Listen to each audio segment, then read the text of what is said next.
Você já deve ter visto imagens de cemitérios de aviões, com vários aviões espalhados numa área bem grande. E pode até ter se perguntado, como é que uma companhia aérea sabe exatamente a hora de aposentar um avião? Para você entender um pouco mais sobre isso, você tem que ver esse vídeo até o final.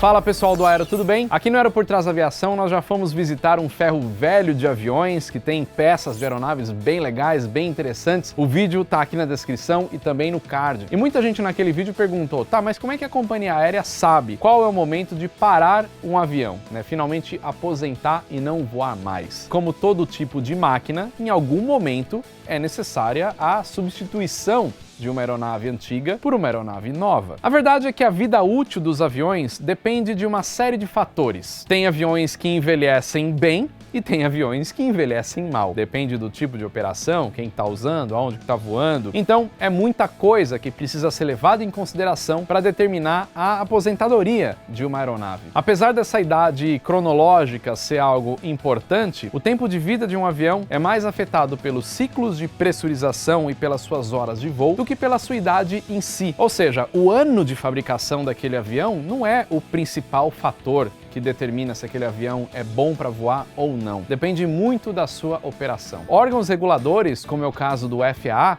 Administração Federal de Aviação lá dos Estados Unidos, exigem que todos os aviões tenham uma validade, conhecido como LOV, Limit of Validity, ou o limite de validade, que pode ser definido pelos ciclos de voo, horas de voo ou as duas coisas ao mesmo tempo. Então, dessa forma, a companhia aérea consegue determinar qual que é a data limite do LOV antes que um improvável incidente ou acidente aconteça por conta de fadiga natural de uso excessivo da aeronave. Por isso que é importante as companhias aéreas respeitarem o cronograma de manutenção exigido, determinado pelo fabricante. Isso significa que nenhum avião pode operar além da sua LOV, a menos que o proprietário da aeronave solicite e obtenha a aprovação do órgão regulador para uma LOV estendida. Isso é possível fazer também, né, e acontece aí caso a caso.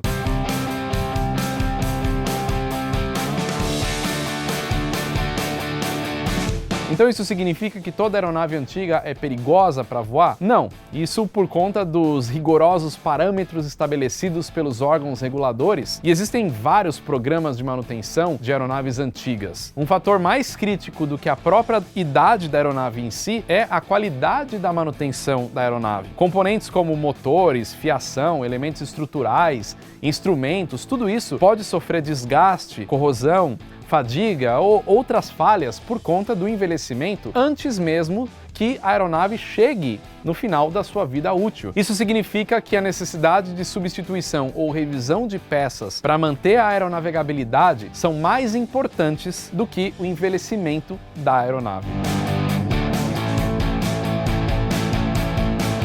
Para ficar mais fácil de entender aqui, eu separei alguns fatores que determinam a vida útil de um avião. Então, primeiro o que eu já falei, né? Ciclos de pressurização e horas de voo. O que é isso exatamente, ciclo de pressurização? Quando uma aeronave sobe, ela é pressurizada, como se fosse um balão, para que os tripulantes e os passageiros possam receber oxigênio suficiente durante um voo de cruzeiro, e à medida que a aeronave desce para o pouso, ela despressuriza. Isso acontece de uma forma lenta e controlada para que retorne as condições de pressão atmosférica ao nível do solo, para aquele local que a aeronave vai pousar. Cada vez que a aeronave passa pela pressurização e despressurização, é contado um ciclo, e aí ela sofre um estresse na sua fuselagem e nas asas. Sabe quando você pega um balão, uma bexiga nova, ela tem um formato, você encheu e ela esvaziou, ela já mudou o formato. Isso, gradativamente na fuselagem de um avião, vai mexendo na estrutura. Claro que tudo isso é controlado, tudo isso é previsto pelo fabricante e seguido à risca nos programas de manutenção das companhias aéreas. Mas caso não sejam respeitados os limites de ciclos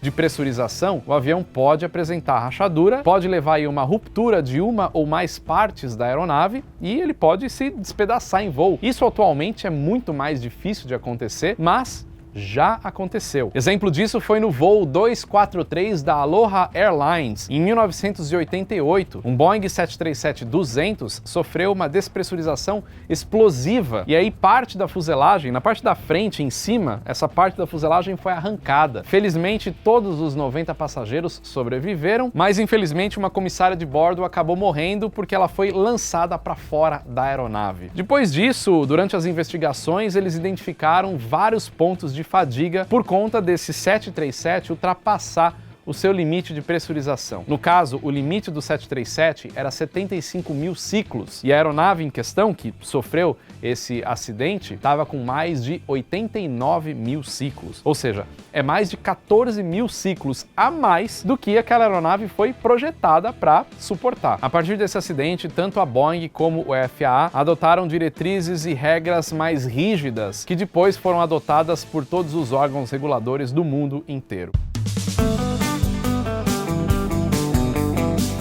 Aviões que fazem voos mais curtos e frequentes, como voos domésticos, como uma ponte aérea, por exemplo, envelhecem mais rápido, porque tem mais ciclos. Os aviões que fazem voos mais curtos, decola, pressuriza, voa uma hora, despressuriza, pousa e faz isso várias vezes. E aí, um avião de voo internacional decola, pressuriza, faz um voo de 10, 12, 15 horas, despressuriza. Então, apesar de ele voar mais, tem menos ciclos. Então, isso daí conta bastante. Sabendo disso, os fabricantes determinam o máximo de ciclos de decolagem e pouso que uma aeronave pode suportar. Por exemplo, um Boeing 747, ele é limitado a 35 mil ciclos, já que ele normalmente faz voos de longas distâncias. E aí, ele chega a atingir aí uma média de 150 mil horas de voo. Geralmente, isso aí é distribuído ao longo de 30, 35 anos de operação dentro de uma companhia aérea. Só que aviões menores, como o Narrow Body, Boeing 737 ou Airbus A320, eles são usados normalmente em rotas mais curtas, e aí esses ciclos podem chegar a 75 mil. Isso corresponde a mais ou menos 60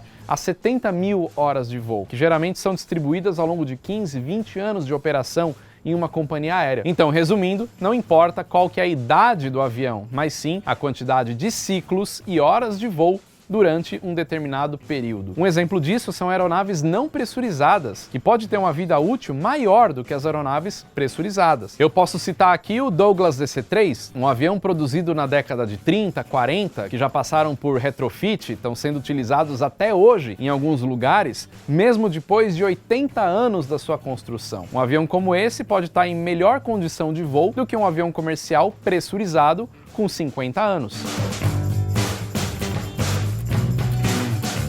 Mas não são só os ciclos e horas de voo que determinam a aposentadoria de um avião. Tem outros fatores também. Uma aeronave pode ser aposentada muito antes de atingir aquele prazo limite, o LOV que eu falei antes. Isso significa que um avião pode ser aposentado quando a operação acaba se tornando economicamente inviável para a companhia aérea. Por exemplo, a partir do momento que é previsto um aumento de custo de manutenção por conta da complexidade disso, porque o avião está envelhecendo, né, disponibilidade de peças e tudo mais, e aí a margem de lucro da companhia aérea vai diminuir, consequentemente a empresa já vai pensar em substituir a frota. Também tem o dano estrutural, dependendo do tipo de dano que acontece em um incidente ou acidente, como um hard landing, é um pouso mais duro, um tail strike, que é na decolagem ou no pouso bater a cauda do avião na pista, ou um bird strike, que é choque com pássaros. Tudo isso pode determinar o futuro da aeronave. Apesar da aeronave ser preparada para receber esse tipo de pancada, os custos em volta desses reparos, né, para arrumar determinadas coisas ali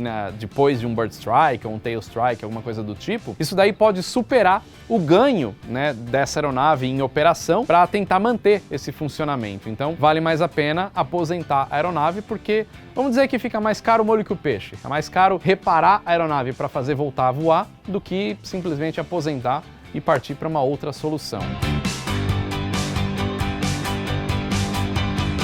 E também, claro, tecnologia, né? As aeronaves mais atuais já têm uma tecnologia que diminui muito o consumo de combustível, o custo em geral, e aí as companhias aéreas vão fazendo a atualização. Lembrando que o consumo de combustível representa 40% do custo operacional de uma companhia aérea. Aviões novos, com motores mais modernos, consomem menos combustível, fazem menos ruído, emitem menos CO2, tudo isso acaba se tornando muito mais favorável para a operação de uma companhia aérea, com uma margem de lucro maior com um conforto de passageiros maior. Então é uma série de coisas envolvidas aí para uma companhia determinar a aposentadoria do seu avião. E também tem outros fatores, né? Outras formas de envelhecimento da aeronave que pode acontecer por conta de corrosão, afetando a vida útil dessa aeronave. Nesse caso, aeronaves que ficam expostas por muito tempo a elementos da natureza, né? Próximos de zonas costeiras, que aí, né, recebe muito a maresia, também vai sofrer mais corrosão, ou até hidroaviões, aviões anfíbios que ficam diretamente na água, como é o caso daquela operação lá no Canadá. São aeronaves menores, mas estão o tempo todo no mar. Então, aeronaves aí que precisam de um cuidado maior. Então, assim, esse contato com a umidade e água salgada acelera esse processo de corrosão e pode fazer com que uma aeronave pare de voar antes do que imaginava-se. Um outro exemplo também é caso o avião tenha um desbotamento ou lascas de pintura, né, que vai se soltando por conta da exposição ao sol. Aí a corrosão do metal da aeronave, né, vai somando a isso, junto com outras partes, como por exemplo conectores elétricos, cabos de controle de voo. Tudo isso pode sofrer uma degradação química ou eletroquímica.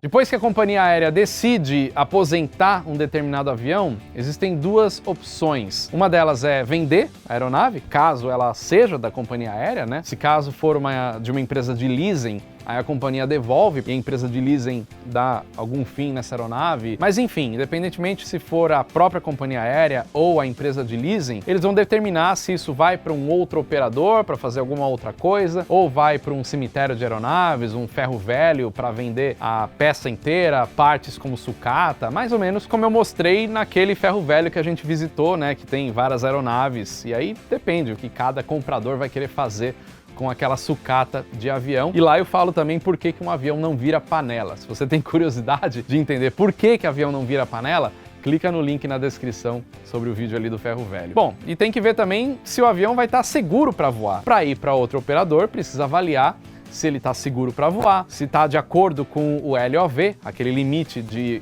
tempo de operação, né, de ciclos e horas de voo. Isso daí seguindo o que foi estabelecido pelo fabricante. O comprador tem que ver se está disposto a pagar pela manutenção de um avião antigo. Caso tudo isso siga da maneira correta, aí ok, o avião pode ser revendido sem problema e operar numa nova companhia aérea. Então, são esses fatores todos que vão determinar a aposentadoria desse avião, né? A gente gostaria muito de ver aviões antigos ainda voando, ver aí um Boeing 707 em operação, coisas desse tipo, mas realmente é muito difícil uma companhia aérea bancar um avião desse por muito tempo. Mas é isso. Queria concluir esse vídeo aqui, espero que você tenha gostado. Deixa o seu comentário e também sugira novas pautas para a gente fazer vídeos aqui para vocês. E também te convido a entrar na nossa loja aeroportrasaviação.com.br para conhecer os nossos produtos, as camisetas que te conecta com a aviação e te conecta com outras pessoas apaixonadas por aviação. Agora que acabou esse vídeo, eu vou deixar como sugestão para você continuar assistindo o nosso canal aqui, ó, a sucata dos aviões no ferro velho que a gente visitou e também para você conhecer um Boeing 727 de perto. É isso aí, valeu e até o próximo vídeo.